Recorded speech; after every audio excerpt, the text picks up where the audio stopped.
Hello students, last video में हमने change in profit sharing ratio का एक टॉपिक कवर किया था जिसमें पार्टनर्स का रेशियो चेंज होता था और उसकी वजह से हमारे जो इफ़ेक्ट होते थे यानी कि कौन गेन कर रहा है कौन सेक्रीफाइस, वो हमने देखा था।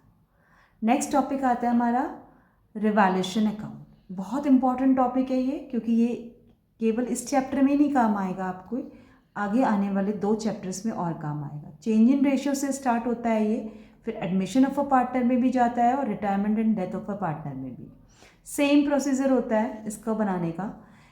ये रिवैल्यूएशन अकाउंट एक जो है नॉमिनल अकाउंट होता है। क्यों होता है नॉमिनल अकाउंट? पार्टनर्स जब अपना रेशियो चेंज करते हैं तो उनको वापस से रिकंस्टिट्यूट करनी पड़ती है, सारी चीज़ें वापस से कैलकुलेट करनी होती हैं। तो इसकी वजह से क्या होता है कि एसेट्स और लायबिलिटीज़ में जो है डिफरेंसेस आते हैं, यानी कि कुछ चीज़ें आपकी इंक्रीज़ कर जाती हैं, कुछ डिक्रीज़। ध्यान रखना, मैंने क्या वर्ड बोला? Assets and liabilities. केवल हमें इन्हीं 2 चीज़ों को देखना है। इनकी वैल्यू में जो चेंजेस आते हैं उन चेंजेस के लिए हम एक अकाउंट ओपन करते हैं जिसको बोलते हैं रिवैल्यूएशन अकाउंट। और ये आपका एक नॉमिनल अकाउंट है। कभी कभी 1 मार्क्स में ये आ जाता है क्वेश्चन कि रिवैल्यूएशन अकाउंट कौन सा अकाउंट होता है, तो हमें ध्यान रखना है नॉमिनल अकाउंट। अब नॉमिनल अकाउंट आप लोगों ने क्लास 11th में पढ़ा हुआ है कि नॉमिनल अकाउंट का रूल क्या कहलाता है कि इसमें हम लॉसेस को डेबिट करते हैं और प्रॉफिट को क्रेडिट, है ना। तो यहाँ पर भी हमें सेम फंडा अपनाना है। लॉसेस और एक्सपेंसेस को डेबिट साइड में करना है और प्रॉफिट और इनकम को हमें क्रेडिट साइड में करना है। ये हमारा इसका फॉर्मेट होता है पर्टिकुलर अमाउंट। आप लोग सब जानते ही होंगे कॉमर्स स्टूडेंट्स कि ये डेबिट साइड होती है और ये क्रेडिट साइड होती है। ठीक है, अब आपको सिर्फ करना क्या है कि जिन जिन चीज़ों की वैल्यूज चेंज हुई है, चीज़ों में भी क्या ध्यान रखना है आपको? एसेट्स और लायबिलिटी ओनली। एडजस्टमेंट्स पढ़नी है हमको। अगर एसेट्स और लायबिलिटीज़ की वैल्यू में चेंजेस हो रहे हैं तो जो चेंजेस हो रहे हैं यानी कि उन चेंजेस होने की वजह से जो कंपनी को लॉस या प्रॉफिट हो रहा है, केवल हमको वही यहाँ पर शो करने हैं। सारी एसेट्स और लायबिलिटी नहीं लेने। बच्चे यहाँ पे बहुत गड़बड़ करते हैं, वो उठा करके सारी जो पूरी बैलेंस शीट की वैल्यूज़ हैं वो सब ले डालते हैं।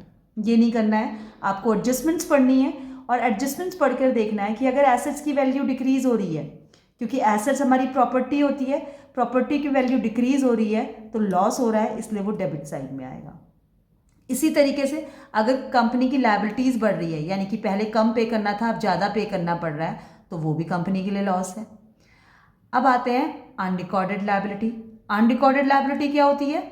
जो लायबिलिटी आपको पहले से क्वेश्चन की बैलेंस शीट में नहीं दी है, अब बोला है कि सडन ये भी लायबिलिटी पे करनी है। तो सडन कोई चीज़ की एकदम से लायबिलिटी आ गई, क्योंकि हमें पहले से नहीं पता था कि ये भी पेमेंट करनी है, अब पता चल रहा है कि ये लायबिलिटी भी पे करनी है, तो ये भी कंपनी के लिए लॉस है।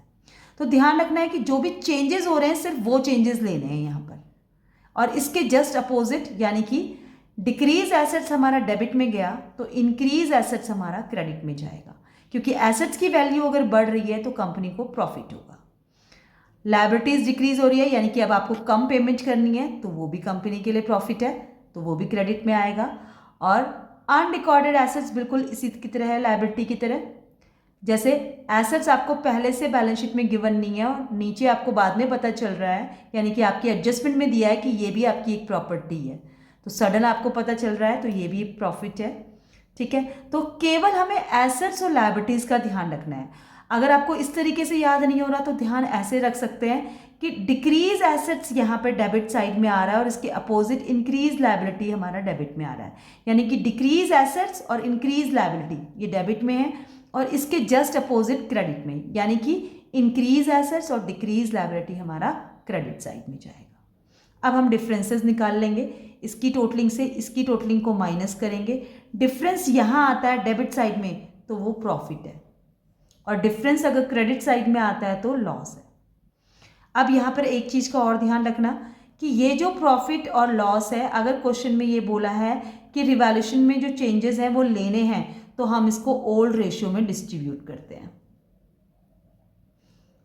और अगर हमें इसको एडजस्ट करना है तो एडजस्ट हम जब करेंगे तो जो मैंने लास्ट वीडियो में बताया था, प्रॉफिट आ रहा है तो gaining debit to sacrifice, loss आ रहा है तो sacrificing debit to gaining.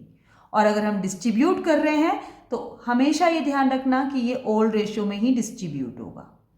Profit है तो प्रॉफिट के लिए हमारी एंट्री क्या हो जाएगी? रिवैल्यूएशन अकाउंट डेबिट, क्योंकि ये रिवैल्यूएशन का है तो revaluation account debit to old partners, यानी कि जितने पुराने पार्टनर्स थे उनके नाम आ जाएंगे, ठीक है। और अगर लॉस है तो जस्ट इसकी रिवर्स हो जाएगी, यानी कि old partners capital account debit और टू आ जाएगा आपका रिवैल्यूएशन। इस चैप्टर में थोड़ा सा ये कन्फ्यूज़न होता है क्योंकि इसे डिस्ट्रीब्यूट करना है कि एडजस्ट करना है, तो क्वेश्चन को ध्यान से पढ़ना। उसमें अगर ये लिखा है कि वैल्यूज़ को ऑल्टर करना है और चेंजेस को लेने हैं तो हम डिस्ट्रीब्यूट करेंगे, या ट्रांसफ़र करना है पार्टनर्स कैपिटल अकाउंट में तो भी हम डिस्ट्रीब्यूट करेंगे। लेकिन उन्होंने अगर ये क्वेश्चन बोल दिया they do not want to alter the value, तो फिर हम एडजस्ट करेंगे। प्रॉफिट के लिए हमारी हो जाएगी gaining debit to sacrifice, loss के लिए हो जाएगा सेक्रीफाइसिंग टू गेनिंग। देखिए स्टूडेंट्स, ये रिवैल्यूएशंस का क्वेश्चन कैसे सॉल्व करते हैं, क्योंकि ये तो मैंने आपको बता दिया डिक्रीज इंक्रीज किस तरीके से वैल्यू लेते हैं, तो उसके लिए क्वेश्चन करना ज़रूरी है। और जो 6 मार्क्स में क्वेश्चन आता है, रिवैल्यूएशन बनता है, पार्टनर्स कैपिटल बनता है, बैलेंस शीट, तो मैं एक क्वेश्चन इसका एग्जाम्पल लेकर आपको नेक्स्ट वीडियो में कवर कर दूंगी, जो कि 6 मार्क्स में आता है क्वेश्चन, ठीक है स्टूडेंट्स। तो अभी फ़िलहाल के लिए इसको सिर्फ इतना ही रहने देते हैं और एक एग्जाम्पल लेकर मैं नेक्स्ट वीडियो में आऊँगी। Thank you students.